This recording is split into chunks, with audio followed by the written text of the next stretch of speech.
How to fix OMI waiting for network. Hi guys, in this video we will be learning how you'll be able to fix if you have an error waiting for network. All you have to do is make sure that you are connected to a high-speed internet connection so that you will be able to access the OMI.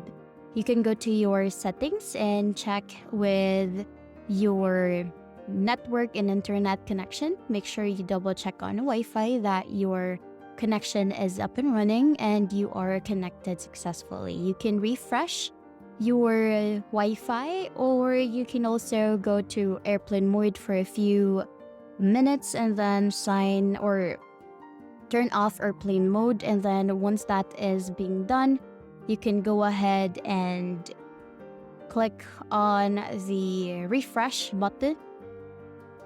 And then from there, you'll be able to use OMI for interacting with other people from other countries. And that's basically it. That's the end of the video. Thank you for watching. We'll see you in the next one. Bye!